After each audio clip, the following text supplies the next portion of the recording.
Mr. President, nice to see you, sir. Thank you, Greta. Mr. President, we're here in Argentina, and the United States, Canada, and Mexico has signed a new trade agreement updating NAFTA. That's right. Senator Elizabeth Warren, back in the United States, who may run against you in 2020, says it doesn't go far enough. What do you say to that? Well, I guess it's easy for somebody like that to criticize because, you know, maybe she's running, maybe she's not. I thought she'd be disqualified by now after she did her whole Native American thing. I really assumed she would have been disqualified. But I can do that with any deal. Any deal you have, I can say, hey, it didn't go far enough. This deal is much better than NAFTA. It's a great deal for the United States. It's a deal we really like. We've gotten tremendous reviews on it. And I will say we have literally, I have not heard one person hit it. They really have liked it. Now, the other countries, if you're talking about a little bit of a hit, they get a little bit of a hit, but I think they made a good deal also. It's great for the three countries.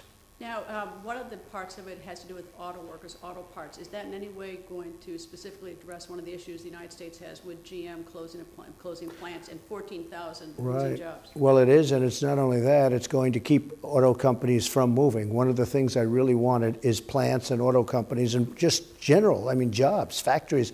I don't want them leaving the United States. That was very important to me, and we're not leaving the United States. So I think one of the strongest elements of the new, it's, you know, I call it the USMCA, one of the really important things is you won't see companies leaving once that gets signed. We have to get it through Congress, and if it gets through, which I think it will, that'll be great. And if it doesn't, we're very happy the way it is now.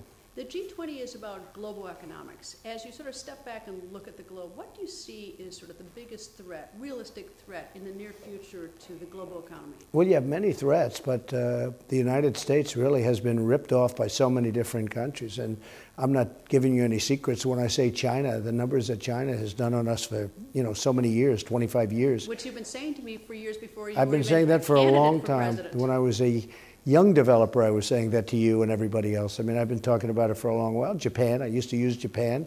Now it's a little bit less Japan, but Japan is very active also. But it's almost everybody. I mean, it was almost like we had nobody that knew what they were doing about negotiating trade, negotiating deals. We have almost an $800 billion trade deficit, and I'm changing that. We start with the USMCA, which is the replacement to NAFTA. We just made a great deal with Korea, South Korea. And I think that you're going to see some very big changes very quickly. We're talking to the European Union. That's been brutal for the United States. And again, we're having dinner, as you know, with President Xi of China. And something could very well come out of that. As you call out China as one of the countries you say is ripping off the United States, China's global footprint is expanding. They're all over North Africa. They're building a huge port in Pakistan. They have great deals, investment deals in Panama and Latin America, so they're coming very close to the United States geographically. Do you trust the strategic goals of China, or are you a little bit worried? Well, I think they're going to have less money than they have right now because the deal that I'm making, if you look at, we have $250 billion right now at 25%. That means we're going to be taking in billions and billions of dollars, plus I can double that up, and then I can double it again.